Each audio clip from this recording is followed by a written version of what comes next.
नमस्कार, स्वागत है आप सभी का। आपके साथ मैं हूं अपर्णा। अगले आधे घंटे में हम आपको दिखाएंगे 1 मिनट में पूरी खबर और उसका पूरा विश्लेषण। 1 मिनट में खबरें देखने के लिए हो जाए तैयार, बिल्कुल नए अंदाज में। हाथरस में पुलिस की गुंडागर्दी देखने को मिली। हाथरस पुलिस ने न्यूज़ 18 संवाददाता अमित सिंह से बदसलूकी की। तो फिलहाल ये स्थिति है। यहाँ पर आप देख सकते हैं, ये किसी भी तरीके से ये अंदर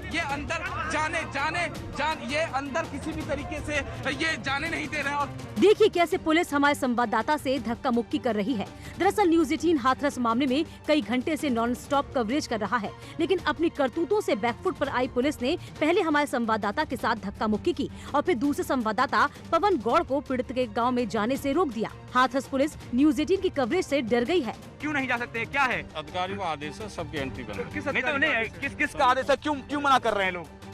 डीएम साहब ने मना किया या कप्तान साहब ने मना किया? किसने मना किया? सभी अधिकारियों ने किया। पुलिस कुछ भी कर ले, लेकिन हर हाल में न्यूज़ 18 ग्राउंड जीरो पर डटा रहेगा और आप तक सच पहुंचाता रहेगा। जो एसडीएम यहाँ पर मौजूद है, वो किसी से पीड़ित परिवार या गांव के सदस्य को बातचीत नहीं करने दे रहा है। कांग्रेस महासचिव प्रियंका गांधी वाड्रा हाथरस मामले का विरोध जताने के लिए दिल्ली के वाल्मीकि मंदिर पहुंची और मृतक लड़की की आत्मा की शांति के लिए प्रार्थना की। प्रियंका गांधी ने 2 मिनट का मौन भी रखा। प्रियंका ने कहा कि यूपी में लगातार अन्याय पर अन्याय हो रहा है। उन्होंने एक बार फिर पूछा कि जब सूर्यास्त के बाद अंतिम संस्कार नहीं होता, फिर भी पीड़ित का अंतिम संस्कार रात के अंधेरे में क्यों किया गया? इस देश की एक एक महिला की आवाज उठनी चाहिए। इस देश कि एक एक पुरुष की आवाज उठनी चाहिए, क्योंकि इस तरह का अन्याय कि पहले जो भी उस लड़की के साथ किया गया। गुरुवार को राहुल गांधी और प्रियंका गांधी हाथरस पीड़ित परिवार से मिलने जा रहे थे, जब पुलिस ने उन्हें रास्ते में ही रोक लिया था। हाथरस मामले पर सियासत चरम पर है। लखनऊ में हाथरस कांड को लेकर समाजवादी पार्टी ने लखनऊ समेत कई शहरों में जोरदार प्रदर्शन किया। प्रदर्शनकारियों को पुलिस ने रोकने की कोशिश की। प्रदर्शन कर रहे एसपी विधायकों ने आरोप लगाया कि सरकार तानाशाही कर रही है और विधायकों को गांधी जयंती पर शांतिपूर्ण प्रदर्शन भी नहीं करने दे रही। प्रदर्शनकारियों पर हुए लाठीचार्ज में एसपी प्रवक्ता अनुराग भदौरिया भी जख्मी हो गए। और मैं तो कहूँगा उत्तर प्रदेश के इस संबंधित विभाग के सभी पदाधिकारियों को इस्तीफा दे देना चाहिए। जिस तरह का आपने वहाँ पे हाथरस में और उसके बच्ची के गांव में जो आतंकी माहौल बना रखा है, ये लोकतंत्र है? न किसी को जाने दे रहे, न किसी को आने दे रहे। इसके मतलब आपके मन में चोर है। वहीं कांग्रेस ने भी हाथरस मामले पर योगी सरकार को घेरते हुए कानपुर और मुरादाबाद समेत कई शहरों में प्रदर्शन किया। कानपुर में कांग्रेस ने पैदल मार्च निकाला, यहां पुलिस और कार्यकर्ताओं में झड़प हुई। उधर मुरादाबाद में कार्यकर्ता ने खुद पर पेट्रोल डालकर आत्मदाह की कोशिश की। हालांकि मौके पर मौजूद पुलिस ने आनन फानन में कंबल डालकर आग लगने से उसे बचा लिया। देवरिया में भी एसपी कार्यकर्ताओं ने मौन रखकर विरोध प्रदर्शन किया। इस दौरान समाजवादी पार्टी के नेता मुंह पर उंगली रखे हुए नजर आए। ये लोग हाथरस मामले को लेकर विरोध जता रहे थे। एसपी के नेता विजय लक्ष्मी गौतम ने महिलाओं के खिलाफ अपराधों पर रोक लगाने की मांग की है। उनकी हल्दी लगा करके उनको अंतिम विदाई देती है, लेकिन इसका भी सौभाग्य उस परिवार को नहीं मिला। दलित परिवार था और ये सरकार बिल्कुल ही संविधान के विरुद्ध सारे काम को कर रही है। हाथरस में न्यूज़ 18 से बदसलूकी के बाद पुलिस ने पीड़ित परिवार से मिलने जा रहे टीएमसी सांसद डेरेक ओब्रायन से धक्का मुक्की की। पुलिस की धक्का मुक्की में डेरेक ओब्रायन नीचे गिर गए। वहीं बीजेपी ने टीएमसी पर पलटवार करते हुए कहा कि विपक्ष फोटो खिंचवाने के लिए स्टंट कर रहा है। अब ये है कि वो एक पर्यटन चल रहा है, तो उस पर्यटन में कांग्रेस गई। अब अनेक पार्टियां जाना चाहती हैं हाथरस की तरफ, तो पर्यटन में ये भी जाना चाहते हैं, तो उसका कोई राजनीतिक पहलू नहीं है या उनका कोई दृष्टिकोण है, पर ये दिखाना है और टीवी है, आप लोग हैं कि मैं भी हूँ ना। तो टीएमसी वाले यही करने गए हैं कि मैं भी हूँ ना। उधर हाथरस पीड़ित परिवार से मिलने जा रहे एडवोकेट सीमा कुशवाहा को भी पुलिस ने रोका है। इसके बाद उनकी पुलिस अधिकारियों से भी बहस हुई। निर्भया का केस भी सीमा कुशवाहा ने ही लड़ा था। आज हाथरस कांड में बड़ा यूटर्न भी देखने को मिला। अब एसआईटी हॉरर किलिंग के एंगल से जांच करेगी। रेप की थ्योरी खारिज होने के बाद एसआईटी ने ये फैसला किया। हाथरस कांड में पीड़ित लड़की का चचेरा भाई कैमरे के सामने आया और उसने एक के बाद एक पुलिस और प्रशासन पर कई गंभीर आरोप लगाए। उसने बताया कि घर को पुलिस ने घेर रखा है और पुलिस ने परिवार से मोबाइल भी छीन लिया है। भाई ने बताया कि मृतक लड़की की मां मीडिया से बात करना चाहती है, लेकिन पुलिस ने मीडिया से बात करने से रोक रखा है। यहाँ आपके घर क्या हो रहा है? आपके घर क्या चीजें हो रही है? जी कुछ नहीं हो रही, बस उनका फोन छुड़ा लिया है और वो हमको किसी को लेकर नहीं दे रही बाहर। फोन भी ले लिया आप लोगों से? फोन भी ले लिया है। इतना ही नहीं, उसने बताया कि डीएम साहब ने उसके ताऊ की छाती पर लात भी मारी थी। इसके बाद वो बेहोश हो गए थे। डीएम साहब धमकी दे रहे हैं वहाँ पे? उनको धमकी दे रहे हैं। डीएम साहब क्या कह रहे हैं? उनकी छाती पे लात मारा से सोनू की दर्द हो रहा है। किसको छाती पे लात मारा? उनके किसने? डीएम साहब ने मारा। किसको? बेहोश हुए थे वो? ताऊ को मारा? कल ताऊ जी बेहोश हुए थे क्या? हाँ ताऊ बेहोश हुए थे। वहीं हाथरस से मृतक लड़की का अब तक अस्थि विसर्जन तक नहीं किया गया है। जहां चिता जलाई गई थी वहां अस्थियां अभी भी पड़ी हुई हैं। सीएम योगी ने हाथरस मामले पर कड़ी नाराजगी जाहिर की है। उन्होंने अपराधियों के खिलाफ जीरो टॉलरेंस की नीति को जारी रखते हुए ट्वीट किया, उत्तर प्रदेश में माताओं बहनों के सम्मान स्वाभिमान को नुकसान पहुंचाने का विचार करने वालों का भी समूल नाश सुनिश्चित है। इन्हें ऐसा दंड मिलेगा जो भविष्य में उदाहरण प्रस्तुत करेगा। आपकी सरकार सभी माता बहनों की सुरक्षा और विकास के लिए संकल्पबद्ध है। यह हमारा संकल्प है, वचन है। सीएम योगी ने इस ट्वीट से अपने इरादे जाहिर कर दिए हैं। उधर मीडिया की एंट्री बैन से हो रही पुलिस की किरकिरी पर एडिशनल एसपी प्रकाश कुमार ने कहा कि जब तक एसआईटी टीम यहां रहेगी तब तक मीडिया और नेताओं की गांव में एंट्री बैन रहेगी। एसआईटी हमें ये फ्री कर देगी, उनके वर्किंग में कोई हस्तक्षेप अभी ना हो, इसलिए ये रोक लगाई गई है। एसआईटी अगर हमें कह देगी कि हमारा काम गांव के अंदर खत्म हो गया है, मीडिया को फ्री कर दिया जाएगा। महराजगंज में भी एक ऐसी घटना सामने आई जो पुलिस के रवैये पर सवाल खड़े कर रही है। कोठीभार थाना इलाके में छेड़खानी और मारपीट मामले में कार्रवाई न होने पर पीड़ित लड़की ने हाथ की नस काट ली। पुलिस की कार्रवाई नहीं करने से नाराज लड़की ने नस काटकर जान देने की कोशिश की। आरोप है कि लड़की के साथ छेड़खानी और परिवार से मारपीट हुई थी, लेकिन पुलिस शिकायत के बावजूद कार्रवाई नहीं कर रही है और इसी बात से परेशान होकर लड़की ने नस काट ली। अपराधी गिरफ्तार नहीं हुआ, इसके छेड़खानी जो किया, ठीक है ना। उसके बाद इसके पिताजी को मारने के लिए धमकी दिया जा रहा था। अभी सुनी हमारा देख हाथ तोड़ दिया गया है, हमारे पिताजी का पैर तोड़ दिया गया। अपराधी खुलेआम घूम रहा है। उसके बाद तब तक इसको ये लगा कि न्याय तो हमें मिल नहीं रहा है। हमारे चाचा को हाथ तोड़ दिया गया, बाबा को पैर तोड़ दिया, हमारे बाबा को पापा को मारने वाले, फिर इनको भी मारने वाले। तो इसी के संकोच के कारण हमें न्याय नहीं मिले, इसी के कारण वो अपना हमें कानून पे भरोसा नहीं है कह रही थी। पूरे मामले में किरकिरी के बाद पुलिस बोलने से बच रही है। कानपुर के विकास दुबे एनकाउंटर केस पर न्यूज 18 ने एक बार फिर बड़ा खुलासा किया। न्यूज 18 के हाथ बिकरू कांड की रात का एक ऑडियो लगा है जिसमें सीओ बिल्हौर देवेंद्र मिश्रा और थाना अध्यक्ष बिल्हौर संतोष अवस्थी के बीच बात हो रही है। इससे साफ है कि शूटआउट में शहीद हुए सीओ देवेंद्र मिश्रा दबिश देना नहीं जाना चाहते थे। वो कह रहे हैं कि एसएसपी से मिलकर वो विनय तिवारी के कारनामे बताएंगे। जब से तिवारी जी चौबेपुर पहुंचे तब से विकास दुबे की हिम्मत बढ़ गई है। एक बीच में ऐसे मारपीट किसी के साथ किया है और आज जो है किसी का अपहरण करने की कोशिश किया, उसको साथ बंद रखा, मारा पीटा, तो आकर के यहाँ पर FIR कराने आया। सिविल थाने में हत्या किया था तो बोले तब ऐसे कोई धारा कम नहीं होना चाहिए मुकदमा लिया। उन्होंने SPR के सामने SSP को बता दिया। SSP ने इसको हौका होगा कि जाके गिरफ्तारी करिए। जब गिरफ्तारी तो ये बताते ये वर्दी पहन के उसके पैर छूता। इनसे पूछ लो महेश से कि दबिश निकल गई कि नहीं निकल गई। अरे नहीं जगह आएंगे, तुम जानते हो ना हर चीज आती। योगी सरकार में माफिया पर शिकंजा जारी है। गाजीपुर में पुलिस ने मुख्तार अंसारी के करीबी आजम सिद्दीकी और उसके बेटों के खिलाफ कार्रवाई करते हुए इन सभी के शस्त्र लाइसेंस निलंबित कर दिए। पुलिस ने आजम सिद्दीकी और उसके परिवार वालों के शस्त्र लाइसेंस निलंबित कर असलहे जमा करा लिए हैं। आजम सिद्दीकी, उसके बेटे रिजवान, मोहसिम और शादाब बाहुबली विधायक मुख्तार अंसारी गैंग के सक्रिय सदस्य हैं। बताया जा रहा है कि मुख्तार का करीबी आजम सिद्दीकी गाजीपुर के शम्मे गौसिया यूनानी मेडिकल कॉलेज का मैनेजिंग डायरेक्टर है। साथ ही आजम शम्मे हुसैनी हॉस्पिटल और ट्रॉमा सेंटर का प्रबंध निदेशक है, जबकि उसके तीनों बेटे रिजवान, मोहसिम और शादाब इन संस्थाओं के MD हैं। फिलहाल पुलिस की इस कार्रवाई से मुख्तार गैंग में हड़कंप मचा हुआ है। कानपुर में खुलेआम स्मैक की बिक्री की जा रही है, जिसका एक वीडियो सोशल मीडिया पर वायरल हो रहा है। वीडियो में एक शख्स स्मैक बेचता हुआ नजर आ रहा है। स्कूटर पर बैठा ये शख्स खुलेआम स्मैक बेच रहा है। देखिए, सौदा पक्का होने पर जेब से वो स्मैक की एक पुड़िया निकालता है। इस वीडियो के वायरल होने के बाद पुलिस महकमे में हड़कंप मचा हुआ है। वहीं पुलिस अधिकारियों ने मामले का संज्ञान लेते हुए आरोपी की पहचान कर गिरफ्तारी के आदेश दिए हैं। एक वीडियो वायरल हुआ है जिसमें स्मैक बेचते हुए दिखाया गया है। इसके संबंध में SHO और CO को जांच करके कार्रवाई करने का निर्देश दिया गया है और साथ ही कानपुर पुलिस लगातार जो ड्रग्स के जो तस्कर हैं उनके खिलाफ सख्त कार्रवाई करती रही है और ये कार्रवाई आगे भी चलती रहेगी। वायरल वीडियो चमनगंज थाना इलाके का बताया जा रहा है। भारत से लीबिया गए 7 भारतीयों का अपहरण हो गया है। परिजनों का आरोप है कि आतंकवादियों ने 7 भारतीयों का अपहरण किया है और अब उन्हें छोड़ने के लिए $20 लाख की मांग कर रहे हैं।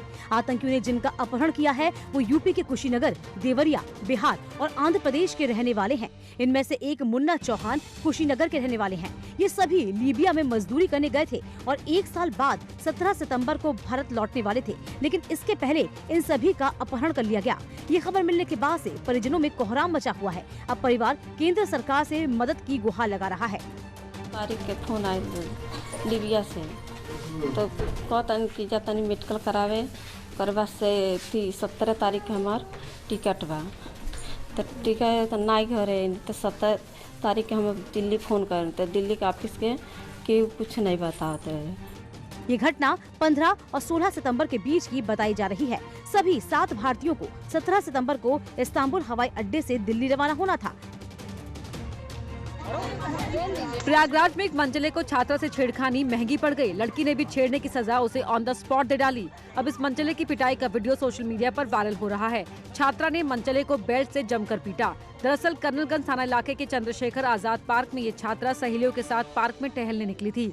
तभी शराब के नशे में धुत एक शख्स आया और उस पर अश्लील टिप्पणी करने लगा। छात्रा के मना करने पर भी जब वो नहीं माना तो छात्रा ने शोर मचाना शुरू कर दिया। इसके बाद पार्क में मौजूद लोग आ गए और उस मंचले की धुनाई शुरू कर दी। जब पुलिस को पूरे मामले की खबर मिली तो उसने आरोपी को गिरफ्तार कर लिया। सोशल मीडिया पर इस मर्दाने की खूब वाहवाही हो रही है, क्योंकि इन दिनों छेड़खानी और रेप की कई घटनाएं सामने आ रही हैं, जिससे लोगों में मानसिक रूप से बीमार ऐसे मंचलों के खिलाफ गुस्सा भरा पड़ा है।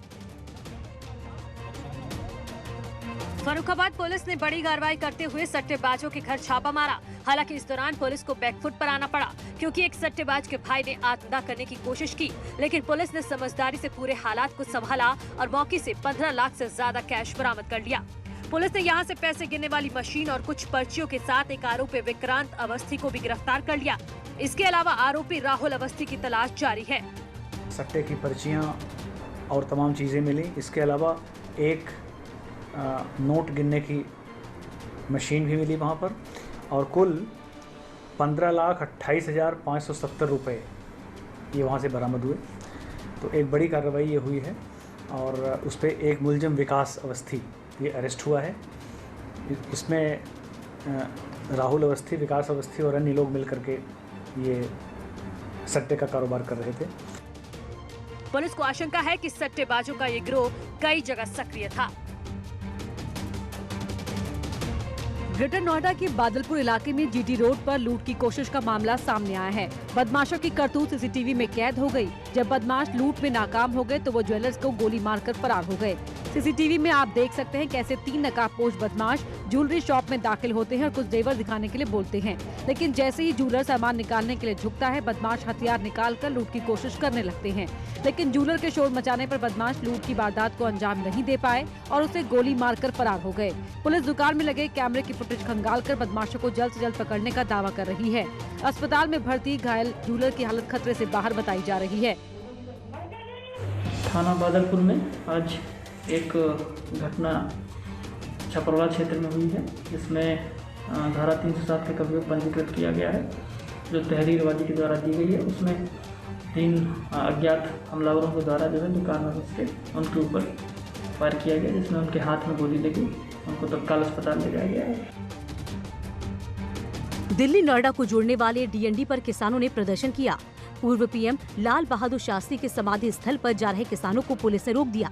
ये लोग कृषि बिल के खिलाफ भी विरोध कर रहे हैं, लेकिन किसानों के मुताबिक वो हर साल जय जवान जय किसान का नारा देने वाले लाल बहादुर शास्त्री के समाधि स्थल पर जाते हैं, लेकिन इस बार उन्हें नहीं जाने दिया गया। हम पिछले 25-30 साल से लगातार लाल बहादुर शास्त्री जी का, जिन्होंने जय जवान जय किसान का नारा दिया था, उनकी समाधि पर हर 2 अक्टूबर को जाके हम पुष्प अर्पित करते हैं। वहीं पुलिस किसानों को रोकने के पीछे धारा 144 लागू होने की वजह बता रहे हैं। पुलिस का कहना है कि नोएडा में धारा 144 लागू है, जिसके चलते नोएडा से डीएनडी बॉर्डर क्रॉस करने नहीं दिया जा सकता। कैमरा पर्सन कार्तिक के साथ प्रीति श्रीवास्तव, न्यूज़ 18 नोएडा। जारी है खबर 1 मिनट का सफर आगे भी, लेकिन यहाँ रुक रहे हैं एक छोटे से ब्रेक के लिए और वापस शुरू करते हैं खबर 1 मिनट का सफर। आगरा में एक डॉक्टर का गोली चलाते हुए वीडियो वायरल हो रहा है। ये मामला न्यू आगरा इलाके का है। वीडियो में डॉक्टर हाथ में पिस्टल लेकर फायरिंग करता दिखाई दे रहा है। मामला 27 सितंबर का है, जब गाड़ी खड़ी करने को लेकर 2 डॉक्टर्स के बीच विवाद हो गया था। ऐसा ही एक मामला फिरोजाबाद में भी सामने आया। यहाँ एक दबंग का हाथ में हथियार लहराने और फायरिंग करने का वीडियो वायरल हो रहा है। वीडियो फुलवाड़ी मोहल्ले का बताया जा रहा है, जहाँ बच्चों की लड़ाई में बड़े भी कूद पड़े और दबंग बीकम सिंह ने ताबड़तोड़ फायरिंग कर डाली, जिससे इलाके में दहशत फैल गई। हैरानी की बात यह है कि पीड़ित ने पुलिस में शिकायत भी की, लेकिन पुलिस ने आरोपी पर कार्रवाई के बजाय पीड़ितों पर ही केस दर्ज कर लिया। अब पुलिस चुप्पी साधे हुए है। तो बीकम सिंह के हाथ में तमंचा था, उसने मेरे दरवाजे पर यानी कि फायर किए।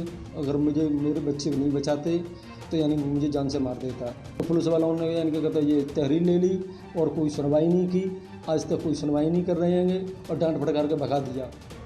जब ऐसे आरोपियों पर कार्रवाई नहीं होती है तो इन लोगों का हौसला बढ़ता है। देवरिया की साइबर क्राइम सेल ने कई लोगों के चेहरे पर मुस्कान लौटाई। दरअसल साइबर सेल ने चोरी किए गए 108 मोबाइलों को बरामद कर लिया और उन लोगों को मोबाइल लौटा दिए जो अपने मोबाइल मिलने की उम्मीद खो चुके थे। बरामद किए गए मोबाइल की कीमत 12 लाख के करीब बताई जा रही है। कई लोगों के मोबाइल चोरी हुए तो कई लोगों के मोबाइल रास्ते में कहीं गिर गए थे। एसपी डॉक्टर श्रीपति मिश्र ने लोगों को मिठाई खिलाकर उन्हें मोबाइल लौटाए तो लोगों की खुशी का ठिकाना नहीं रहा। लोगों ने कहा कि नुकसान तो किसी भी चीज का खलता है, लेकिन अपने मोबाइल से एक अलग तरह का अटैचमेंट रहता है। लोगों ने पुलिस महकमे का आभार जताया। वहीं एसपी ने शानदार काम करने वाली साइबर सेल को 5000 रुपए का इनाम भी दिया। 108 विभिन्न ब्रांड के जो मोबाइल विभिन्न व्यक्तियों के गुम हुए थे, उसे बरामद करने में सफलता प्राप्त की है। इस मोबाइल की जो कीमत है वो करीब 10 से 12 लाख रुपए के आसपास की है। इनके इस अच्छे कार्य के लिए यहाँ उपस्थित सभी 108 व्यक्तियों ने इनको धन्यवाद ज्ञापित किया है। पुलिस को ये मोबाइल बरामद करने के लिए पड़ोस के दूसरे जिलों में भी जाना पड़ा। बहरहाल पुलिस के इस गुड वर्क की तारीफ सोशल मीडिया पर भी हो रही है। राष्ट्रपति महात्मा गांधी की जयंती के मौके पर प्रधानमंत्री मोदी ने राजघाट जाकर श्रद्धांजलि दी। इस मौके पर उन्होंने महात्मा गांधी को नमन किया। उन्होंने अपने ट्वीट में लिखा कि हम गांधी जयंती के मौके पर प्यारे बापू को नमन करते हैं। उनके जीवन और महान विचारों से सीखने के लिए बहुत कुछ है। बापू के आदर्श हमें समृद्ध और करुण भारत बनाने में मार्गदर्शन करते रहेंगे। देश में 2 अक्टूबर का खास महत्व है। इस दिन राष्ट्रपति महात्मा गांधी और पूर्व प्रधानमंत्री लाल बहादुर शास्त्री की जयंती है, जिसकी वजह से मौका भी खास होता है। इस मौके पर यूपी के मुख्यमंत्री ने लखनऊ में हजरतगंज के श्री गांधी आश्रम जाकर श्रद्धांजलि दी और फिर चरखा चलाकर याद किया। जबकि केंद्रीय गृह मंत्री अमित शाह ने ट्वीट किया, गांधी जी के असाधारण व्यक्तित्व और साधना पूर्ण जीवन ने विश्व को शांति, अहिंसा और सद्भाव का मार्ग दिखाया। स्वदेशी के उपयोग को बढ़ाने के उनके सपने को पूरा करने के लिए आज पूरा देश मोदी जी के आत्मनिर्भर भारत के संकल्प के साथ स्वदेशी को अपना रहा है। गांधी जयंती पर उन्हें नमन। कोरोना वायरस से सबसे ज्यादा प्रभावित देश अमेरिका के राष्ट्रपति डोनाल्ड ट्रंप भी अब इसकी चपेट में आ गए हैं। डोनाल्ड ट्रंप ने ट्वीट कर खुद इसकी जानकारी दी कि वो और उनकी पत्नी मेलानिया कोरोना पॉजिटिव पाए गए हैं। टेस्ट रिजल्ट के बाद दोनों को क्वारंटीन कर दिया गया है। इससे पहले व्हाइट हाउस में डोनाल्ड ट्रंप की निजी सलाहकार होप हिक्स के कोरोना पॉजिटिव होने की खबर आई थी। इसी के बाद डोनाल्ड ट्रंप ने ट्वीट किया था कि होप हिक्स के कोरोना पॉजिटिव होने के बाद अब उन्होंने पत्नी मेलानिया के साथ टेस्ट करवाया है। अब अगले 14 दिनों तक डोनाल्ड ट्रंप और मेलानिया को क्वारंटीन रहना होगा। 1 हफ्ते के बाद उनका फिर से कोरोना टेस्ट किया जाएगा। दरअसल ट्रंप सरकार ने जिस तरह से कोरोना वायरस को हैंडल किया, उससे उनकी अमेरिका में काफी आलोचना की जा रही है। खुद डोनाल्ड ट्रंप ने लंबे वक्त तक मास्क नहीं पहना था, जिससे एक लापरवाह राष्ट्रपति के तौर पर उनकी छवि बनी।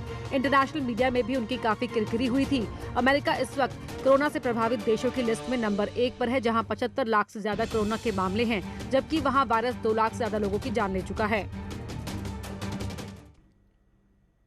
और इस बुलेटिन में इतना ही। आगे देखिए हमारा विशेष माटी किला।